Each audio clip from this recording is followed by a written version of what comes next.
and welcome to Miniatures Rundown. I am Joshua. And I'm Mitchell. And 3 of 3 videos, check out the other 2, on 10th edition launch box. We did one for the Marines, one for the Tyranids, so they wouldn't have to touch each other. Because all the players, you know. I'm sure that everyone's just picking one faction. Oh, definitely. Imagine picking up this box and getting into both. How silly would you have to be? But today, right now, I say today, like everything else is also today. Yeah. What we're going to talk about now is what else is in the box. The everything else. Well, just not with just what's in the box, because they announced some other. What's in the box? Yeah. But the rest of the stuff that's in the box, and then everything else they announced. First and foremost is the core rules. Yep. Leviathan core book. I like that they call out that everything is just in one book called Leviathan. Yeah. So it's not just the core rule book. Yeah. Desperately, I hope that when they release the core rule book later, that it doesn't have anything that's not also in Leviathan. Oh yeah, that would suck. And I got a bad feeling about this. Well, all of the core rule books that have been in the launch boxes have just been the regular core rule book. Exactly. And now they're not doing that, and that worries me. I think your worries are unfounded. I hope so. I could be wrong. I like how they kind of break down what a it does say a 60-page section, which I think is all that's in the actual core rule book as far as like rules. Probably.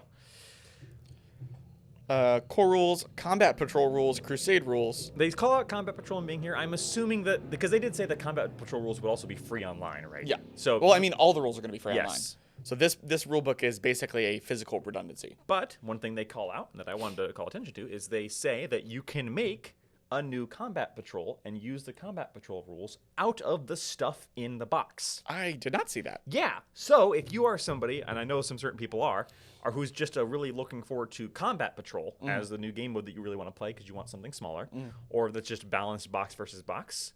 Because this is the problem with these boxes, right? Dominion. Cruel Boys and Stormcast, not balanced in that box. No. Indomitus, better, not balanced. Yeah. This way, they are making combat patrol rules for, they said some, so not all. So yeah, I saw that there was, they announced what the Tyranid combat patrol was going to be, which is basically part of this box. And they said you can you can take that box and play combat patrol with it immediately. Which is awesome. Which I love. There's also, chapter approved Leviathan mission deck. Now, previously, mission decks were something you could kind of ignore, and people kind of did. You just waited for the chapter approved to come out, right? The Grand Tournament packs. Right. Now it's all in one. We saw an article on this yesterday. I think it was yesterday. Basically, now there's only one mission so far, but you generate everything about that mission using random cards. Yeah. So it's very similar to the Kill Team Tactical Ops. Kill Team Tactical Ops, the Warcry cards, the Open Mission Pack, that kind of thing. But this is the chapter approved. Yes. As of currently. Which is impressive that they're putting it in the starter box. And they called out that this will also be usable for tournaments and events. Yeah. I'm glad that they're doing this immediately. Yeah. Letting people play. They're doing stuff that's good for the community. Well, that's why I'm worried about other things, but maybe GW is fixed now and they're perfect. Sure. And yeah, I can't even think of something so outlandish that I could say. And maybe maybe Tyranids fly. Yeah. Oh, wait. But yeah, I love that the deck is in here. I was hoping that it would be, but I was pessimistic that it might not be and they would sell it separately. But yeah, it's great that it's in here. There's also Crusade Rules. Yep. It comes with a separate Crusade book that you can throw away if you don't want it. Use it for fire or for kindling. Toilet paper. Toilet paper. Yeah. There's some like objectives in there, which is nice because they usually don't include those. They call out that this book, this version, the Leviathan, is only available here. Will not be available anywhere else. Right. It's also 392 pages. Yeah. It's 400-page book. That's chunky. That is chunky. Hit your opponent with it when they cheat. And then the everything else, which was the combat patrol, and then the roadmap. Is what I'm looking for. Where the heck is the roadmap? While you're talking about the roadmap, I also would like to call out that they say that the core rules part has its own page numbers. Really? Yes. That's good. Meaning it will still be, no matter what edition of the rules you look at, whether they're in this volume or other editions yet to be released, you'll be able to cross-check rules on the same page number. That is super nice. Because that's just one of those little things. Because I've literally seen a rule reference a page number, and it didn't get changed from book to book. Yep. So you'll go to the page number and it's just not there. Give me the roadmap. There it is. Yeah, okay. you got it. I got it. In autumn of 23. So roadmap here. Roadmap here. This is for the 40K Codex release roadmap. Yep. So summer, all they're releasing is Leviathan, from what it says. And then in autumn, they're releasing Tyranids and Space Marines, which makes complete sense because it's the first two. In winter, they're releasing Admech and Necrons, which is interesting. I mean, Necrons definitely needs it. Admech was kind of like mid-edition. Yeah. So that one's interesting. And then in spring 24, they're releasing Dark Angels, Orcs, Custodes, Tau, and Chaos Space Marines, which is... I don't really know what to think about spring. So that's a lot. There's a couple things at play here. Yeah. Number one, boy, it sucks to be a guard player who got their Codex fully released in February? Yeah. And we're not going to get another one for a full year at least.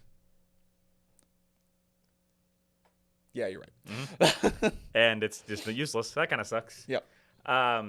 Two, they have said that these codices will not be chock full of rules in the same way the old ones were. Right. They're claiming that there will be new detachments, and that's about it.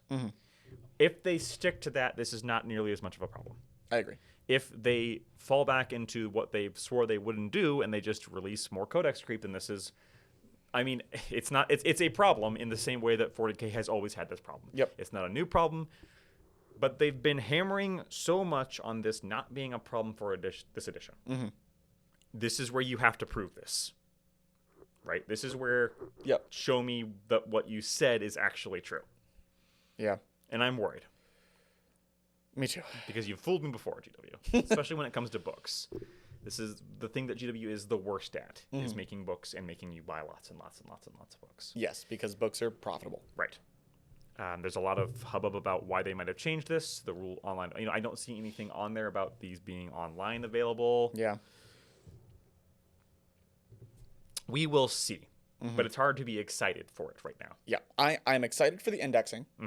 I'm definitely excited for the box and the missions and all that stuff. So what's going to happen is there's going to be a golden age of 40K in between summer and when those first two codices release. And then we'll see what happens. And then we will see what happens.